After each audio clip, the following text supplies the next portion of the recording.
이 시간 함께 하신 모든 성도들에게 하나님의 크신 은혜와 축복이 함께 하기를 바랍니다. 설 명절이 지나고 온 가족들과 함께 귀한 시간을 보내셨을 줄 믿습니다. 이 가족들과 함께 보이는 시간들이 여러분의 삶의 모든 시간에 함께해서 가족들과 만나고 함께 할 때마다 하나님 주신 은혜를 누리고 그 은혜 가운데 또 하나님의 일하심을 경험하며 하나님의 영광을 드러내는 여러분의 모든 가정, 가족, 자녀들 되어지기를 다시 한번 축복합니다. 또 하나 우리 또 오수연 집사님 장례가 있었습니다. 설 명절 연휴에 장례가 있었는데 함께 해주시고 또 예배로 유래해 주신 모든 분께 성도들 감사를 드리고 또 여러분 모르시는 분들 혹시 오늘 예배 마치고도 유래해 주시고 그 마음을 어루만져 주시는 은혜가 있기를 바랍니다. 오늘은 교회력으로 오늘 주일은 사순절의 첫 번째 주일입니다. 지난 수요일 날이 사순절 첫 시간 제수요일이라고 해서 지난 수요일부터 부활절까지 40일 동안 주일을 뺀 40일 동안 예수님의 십자가의 고난을 마음에 새기고 그 예수님의 고난에 동참하는 그리고 그 예수님께서 우리를 위해 이 땅에 오셔서 행하신 일들을 다시 한번 말씀으로 붙드는 시간이 바로 사순절 기간이 되겠습니다. 그래서 이 사순절 기간의 대부분의 교회들은 예수님께서 걸어가신 십자가의 길을 마음에 두고 주신 말씀을 마음에 새기고 마음을 이전과는 다른 마음으로 마음도 생활도 절제하면서 예수님이 날 위해 행하신 십자가의 은혜가 무엇인가를 붙드는 그래서 이 절제된 삶을 통해서 십자가의 고난에 동참하고 하나님의 크신 사랑을 경험하는 시간이 사순절 절기가 되겠습니다. 오늘 여러분이 가진 주보 1면에 보면은 사순절을 아십니까? 라는 글들이 적혀져 있습니다. 그래서 이 사순절 이 내용들에 대해서 우리가 특별히 지금은 많은 교회들이 또 우리 교회 교단 안에 있는 교회들도 이 사순절 절기를 나름대로 교회 목회 일정에 넣어서 우리가 교회력으로 예배를 드리고 또 성도들의 신앙 교육을 양육하는 프로그램을 많이 하고 있습니다. 교회력은 우리가 생각하는 것처럼 예전에는 부활절과 성탄절과 부활절이 예배의 모든 절기의 전부였는데 이제는 그것이 조금 더 세분화되고 해서 예수님이 오신 그 성탄절을 준비하는 절기를 대림절기라고 하고 성탄절이 지나면은 예수님께서 이 땅에 오셔서 행하셨던 그 절기를 주현절이라고 하고 주현절이 지나면 이제 사순절 절기가 이어지게 되고 마지막 고난 주간과 또 부활절이 이어지고 부활절이 지난 40일이 지나면은 오순절 성령 강림절이 지나면은 오순절로 그래서 대부분 가톨릭이나 영국의 성공회 같은 교회는 뭐 교회가 세워질 때부터 그 일을 했지만은 개신교회는 종교 개혁 이후에 모든 예배 형식과 절차들 너무 보여주는 것들을 다 철폐해서 이것들이 마틴 루터의 종교 개혁 이후에는 개혁교회에서는 이 절기들을 대부분 사용하지 않았다가 계속해서 이 일들이 뭔가 걸림돌이 되어서 그래서 지금 교회들은 성탄절과 부활절 중심에서 고난 주간과 부활절을 어떻게 믿음 안에서 또 말씀 안에서 예수님의 고난에 동참하는가를 생각해 하다가 세워놓은 우리가 받아들인 것이 사순절의 의미입니다. 이 사순절이 혹 보수 교단에서는 이것을 또 잘 안 하는 목사님들이 있습니다.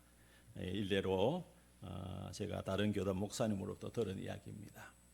재건교회에서 신앙생활하다가 직장 때문에 이사를 해서 자기 교회 옆으로 이사 온 분인데 자기 교회에 등록하고 신앙생활 열심히 했는데 이 사순절 절기가 되어버린 거예요. 그런데 이분은 교회에 있으면서 사순절이라는 이야기를 한 번도 들어본 적이 없기 때문에 그래서 친하게 지내던 집사님에게 교회가 사순절이 뭔지 묻고 혹시 이단은 아닌지 이렇게 이제 묻는 일이 일어났어요. 그래서 그 교회 목사님이 그런 이야기를 하더라고요. 재건교에서 오신 분인데 사순절 때문에 우리 교회를 이단이라 하더라 하는 이야기를 듣고 그냥 웃고 넘어갔습니다만은 이유는 있습니다.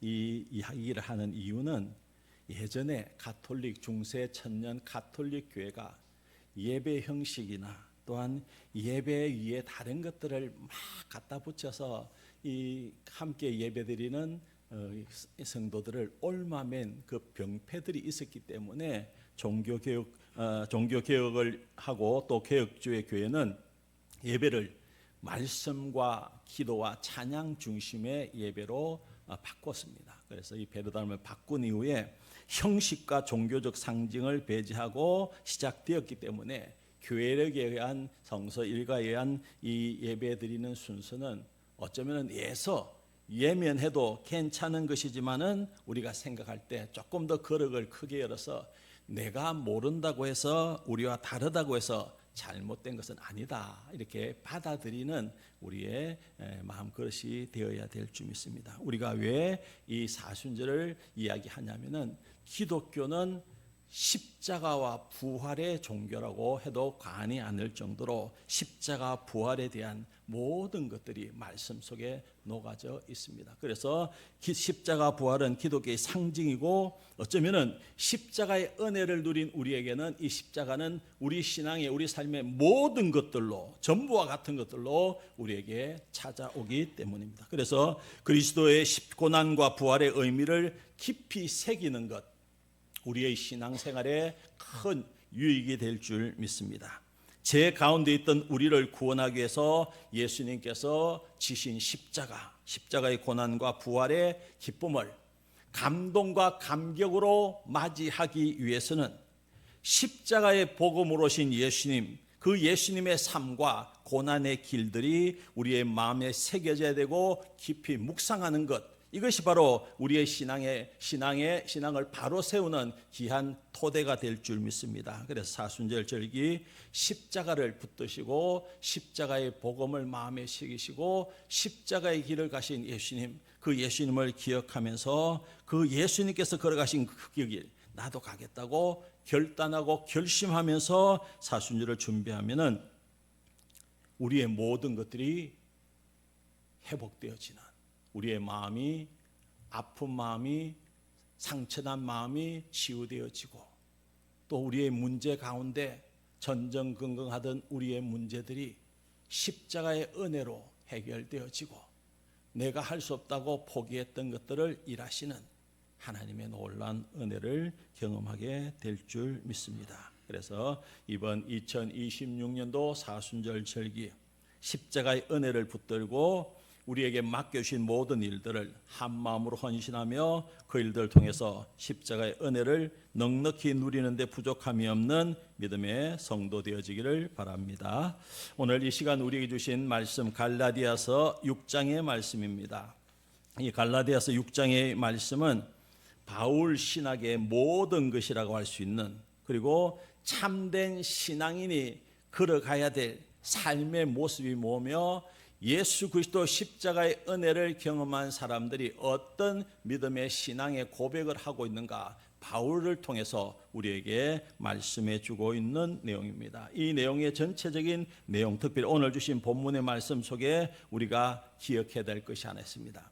나에게는 십자가 외에는 자랑할 것이 없다. 사도 바울의 고백입니다. 이 고백은 2026년도 믿음으로 살아가는 우리의 고백이 되기를 바랍니다.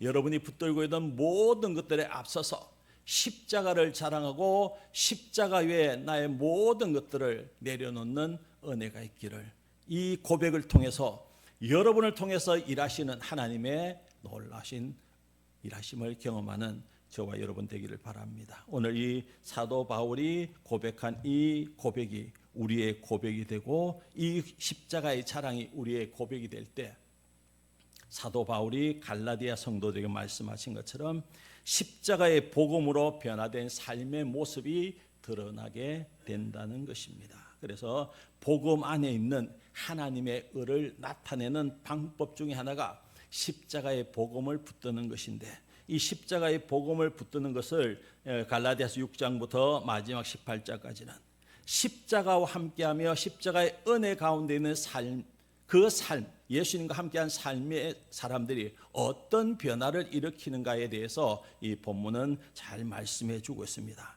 십자가의 복음이 여러분의 삶에 스며들 때 여러분의 삶이 회복되어지고 치유되어질 뿐만 아니라 내 앞에 있는 가족들, 자녀들, 그리고 함께하는 이웃들의 삶을 회복하는 귀한 도구로 십자가 복음이 드러낸다. 1절의 말씀 한번 보시기 바랍니다. 제가 한번 읽어드리겠습니다. 형제들아, 사람이 만일 무슨 범죄한 일이 드러나거든 신령한 너희는 온유한 심령으로 그러한 자를 바로잡고 너 자신을 살펴보아 너도 시험을 받을까 두려워하라. 십자가의 복음을 통해 삶의 변화를 경험한 첫 번째 모습은 세상이 줄 수 없는 하나님의 은혜를 누리며 참된 평안을 누리는데 그 첫 번째가 삶을 회복시키는 도구로 사용해 주신다 말씀해 주고 있습니다. 예수 그리스도를 나의 구주로 고백하는 우리에게 주신 은혜의 십자가 복음, 세상이 줄 수 없는 회복과 치유를 허락해 주시고 참된 평안을 얻게 해 주신다. 이 회복과 치유를 얻은 사람들이 오늘 삶의 자리에서 우리가 하는 모습 중에 하나는 다른 사람, 내 앞에 있는 그 사람을 비판하거나 정죄하거나 탓하는 것이 아니라 그 사람의 마음을 알아주고 읽어주고 회복하는 일을 하는 사람. 그래서 이 일들을 하는 이유에 대해서 말씀하신 이후에 오늘 1절 마지막에는 너도 시험을 받을까 두려워하라. 남을 판단하기 전에 자기 자신을 돌아보는 일을 하는 사람, 십자가의 복음으로 삶이 변화된 사람의 모습들이라는 것입니다.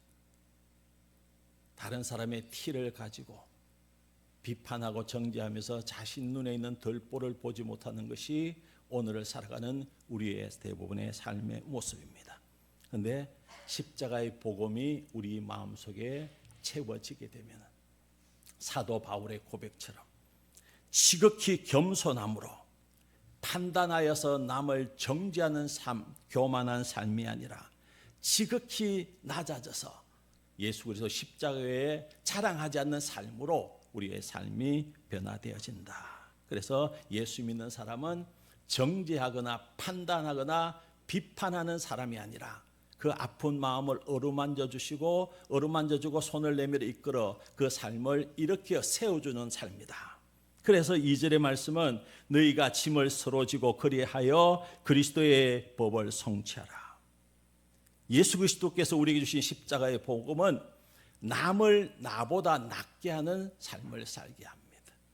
서로의 짐을 나누어 지는 것, 예수 그리스도의 십자가를 지신 이유이며 십자가의 사랑의 모습이다.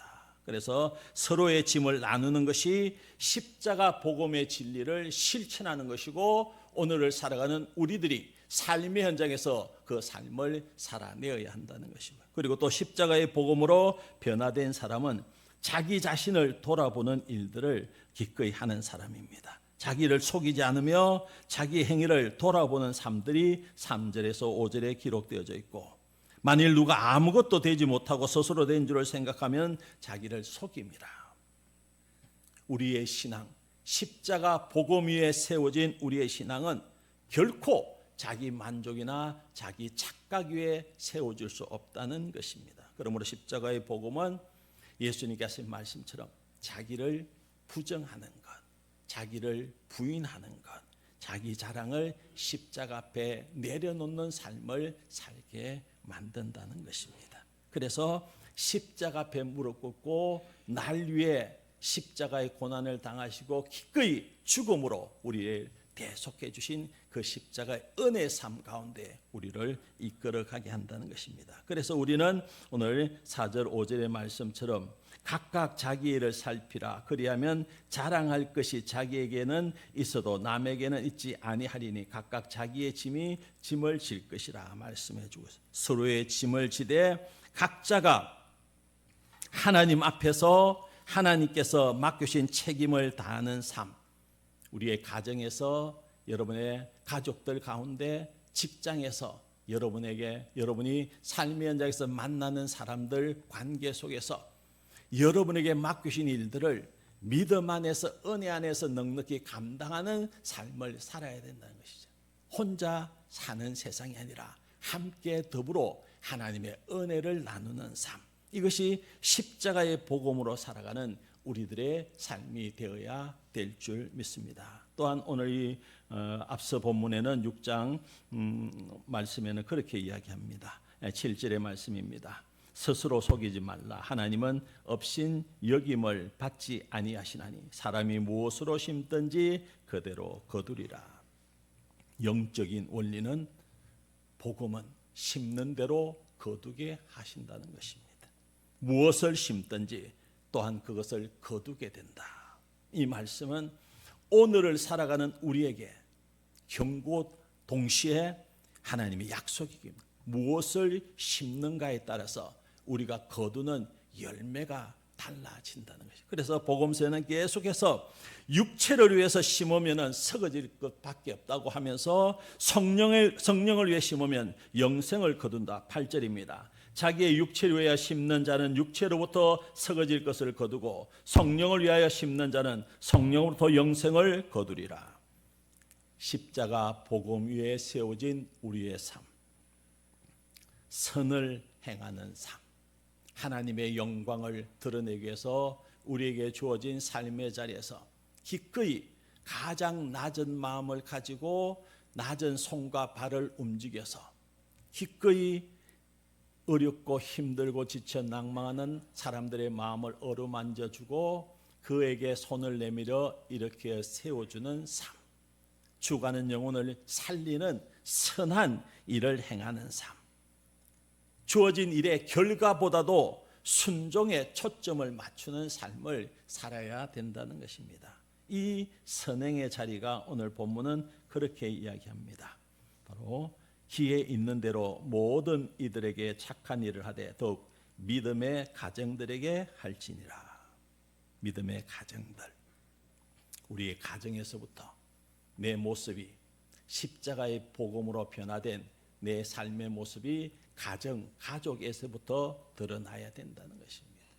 신앙생활하는 많은 믿음의 가정의 자녀들이 신앙생활에서 멀어지는 이유는 십자가의 복음으로 감동과 감격이 흘러넘치는 삶이 그 자녀들의 마음을 적셔진 마음 가지고 그들이 온 가족과 함께 예배의 자리에 나오는 은혜가 있어야 되는데, 지금 대부분의 믿음의 가정 자녀들은 20대 혹은 고등학교가 진학하면은 교회를 1년에 한 번씩, 몇 년에 한 번씩, 대학교 가면은 안 나오는 그런 상태가 되어버렸다는 것입니다. 그래서 복음의, 십자가의 복음이 우리의 마음에 적실 때 여러분에게 가장 가까이 있는 가족 자녀들에게서부터 그 삶들이 스며들게 하고, 교회와 가정에서 사회와 또 여러분이 함께하는 사람들에게 십자가 복음을 통해서 변화된 내 삶들이 드러나 보여야 된다는 것입니다. 말 한마디 하더라도 가슴에 비수를 찌르는 말을 하는 것이 아니라 말 한마디 들어도 마음에 감동이 오고 감격이 오고 그 말 한마디 때문에 눈물을 툭툭 흘리는 이 삶을 우리들이 살아내어야 된다. 이게 바로 세상 속에 진짜 십자가의 복음을 붙들고 진짜 믿음으로 사는 삶의 모습, 성도의 모습이고, 그 속에 하나님이 능력을 더하여 주신다고 약속을 하고 있습니다. 또한 우리에게 주신 이 십자가의 복음은 우리를 겉모습을 자랑하는 삶이 아니라 참된 신앙의 삶으로 우리를 이끌어가게 할 줄 믿습니다. 11절에서 이 14절의 본문의 말씀은 사도 바울이 율법주의자, 그들의 모습들을, 교회에 들어온 거짓 교사들을 고발하는 내용이고, 그들은 자기의 육체로 자랑하고자 하여 너에게 할례를 받게 하려나 그들 자신도 율법을 지키지 않는다. 신앙생활 잘한다고 하면서 평생 교회를 섬기고 평생 하나님 영광을 드러내었다고 하지만은 본질이, 복음이 그 마음속에서 없다면은 아무것도 아니라는 의미입니다. 겉으로는 건강해 보이지만은, 겉으로는 믿음 좋은 사람으로 보이지만 속에는 자기 자랑과 자기 의로 가득한 신앙을 경고하는 내용이기도 합니다. 그래서 십자가 복음, 십자가의 열심 없이 자기 자랑이 되는 것, 사랑 없는 경건은 남을 판단하게 된다. 그래서 우리는 말씀을 받을 때 두렵고 떨리는 마음으로 말씀을 받아야 되고, 십자가를 생각할 때마다 마음속에 그 찔림이 있어야 되고, 십자가의 노래를 찬송할 때 우리 속에 눈물이 떨어져야 되는 이유가 여기에 있습니다. 예전에 그런 모습을 많이 보았습니다. 예배를 드리는데 제일 뒤쪽에 앉아 계시는 어른들, 청소하고 나가면은 예배를 드리고 정리하면은 그 자리에 눈물이 헝건히 고여 있는 모습들을 종종 봅니다. 날 위해 십자가에 죽으신 예수님을 생각하면 울 수밖에 없는 마음의 찔림 때문에, 내 모습 때문에 눈물을 흘릴 수밖에 없는 것이 우리의 모습이 되어야 되는데, 가면 갈수록 교회에서 눈물이 메말라 가는 것 같습니다. 저희도 또 함께하는 이 성도들도 마찬가지입니다. 눈물을 흘려야 여러분이 삽니다. 눈물 흘려야 여러분의 가정이 회복되어집니다. 하나님 앞에 뚝뚝 흘리는 눈물을 보고 자녀들이 돌아온다는 것입니다. 그래서 십자가의 복음을 붙드시고 십자가의 복음으로 우리에게 채워주신 하나님의 은혜를 가지고 오늘을 살아가야 된다. 그리고 오늘 함께 읽으신 본문의 사도 바울의 고백입니다. 우리 주 예수 그리스도의 십자가 외에는 결코 자랑할 것이 없다. 사도 바울의 모든 신앙, 자기의 정체성의 모습을 보여주고 있습니다. 죽은 사람, 세상에 대해서 죽은 자로 살게 만들었다. 그래서 사도 바울에게는 유대인들이, 거짓 교사들이 주장하는 할례나 무할례가 아무것도 아니고 오직 새로 지으심을 받은 것만이 중요하다. 성령께서 내 마음을 감동시켜 주셔서 이전과는 다른 오늘의 삶을 살아내는 새로 지음을 받은 삶, 이게 십자가 복음이 채워진 우리의 삶이 되어야 된다는 것입니다. 그래서 십자가의 복음을 붙드시기 바랍니다. 예수 그리스도께서 날 위해 십자가에 죽으신 그 십자가의 은혜를 마음에 채우시기 바랍니다. 그리하면은 여러분의 삶이 변화되어질 것이고, 여러분의 삶의 현장에서 십자가의 은혜로 우리를 들어 사용하시는 하나님의 놀라운 은혜와 능력들이 우리의 삶의 현장에 드러나게 될 것이고, 그 모든 변화의 시작이 십자가를 통해서 시작되어진다는 것입니다. 그래서 16절의 이 본문의 말씀은 이렇게 무릇 이 규례를 행하는 자에게와 하나님의 이스라엘에게 평강과 긍휼이 있을지어다. 십자가의 복음은 우리에게 긍휼과 평강과 긍휼로 우리에게 찾아온다. 여러분 앞에 놓여 있는 모든 문제들도 마찬가지입니다. 다른 길이 없다면은 십자가에 달리신 예수님을 생각하시고 그 예수님을 붙드시고 예수님의 이름을 부르시기 바랍니다. 하나님이 주시는 평강을, 하나님이 주신 놀라운 긍휼들이 여러분의 삶을 뒤덮어서 여러분이 계신 그곳에 나와 함께 하시는 하나님을, 예수님을 만나게 될 줄 믿습니다. 마지막으로 오늘 17절 18절인데 요 17절 18절 같이 한번 다시 읽어보겠습니다. 이후로는 누구든지 나를 괴롭게 하지 말라. 내가 내 몸에 예수의 흔적을 지니고 있노라. 형제들아, 우리 주 예수 그리스도의 은혜가 너희 심령에 있을지어다. 이렇게 고백하는 사도 바울의 삶을 한번 돌아보시기 바랍니다. 예수 믿기 전에는, 다메섹 도상에서 예수님을 만나기 전에는 가장 성공적인 삶을 살았던 청년이었습니다. 자신만만했습니다. 또 내가 붙드는 이것이 하나님의 영광이 된다고 생각. 스데반 집사가 죽을 때도 기꺼이 그 자리에 서서 마땅히 죽어야 된다고 생각했던 사도 사울이란 청년, 예수님을 만나고 십자가의 복음이 마음에 새겨 새겨지자. 예수 믿고 난 이후에 그 삶은 이전의 삶과는 전혀 다른 고난과 고통과 괴로움과 굶주림과 아픔의 삶을 살아내었지만은 놀랍게도 사도 바울은 이것이 십자가 복음을 위한 자신의 살아온 삶의 흔적이라고 고백하고 있습니다. 자신의 헌신이, 자신의 수고와 상처가 자기 몸에 고스란히 남아있다고 오늘 본문은 말씀해 주고 있습니다. 이 흔적을 사도 바울은 결코 부끄러워하지 않았다. 오히려 예수 그리스도 날 위해 십자가에 달려 돌아가신 예수님을 위한 영광으로, 예수님을 위한 영광의 상처로 여기면서 살아갔다는 것입니다. 우리들도 마찬가지입니다.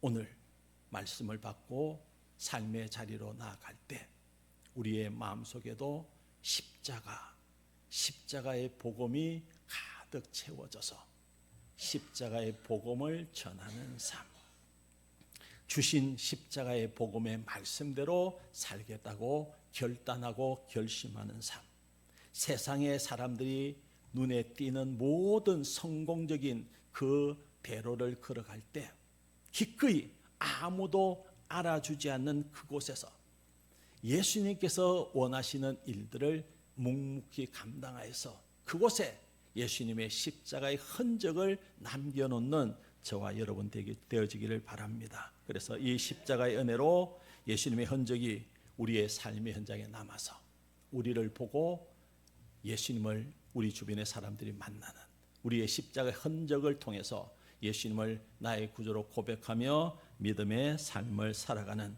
귀한 권속들 되어지기를 주님의 이름으로 축복하고 축원합니다.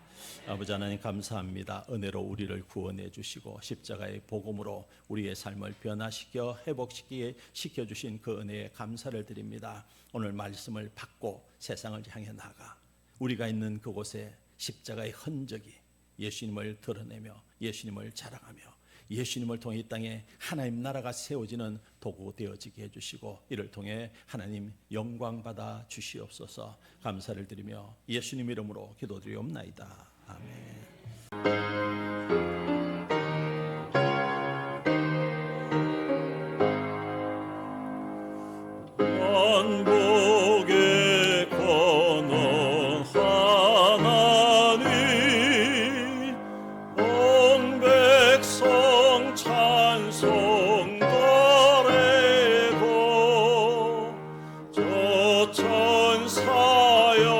찬송나세 찬송소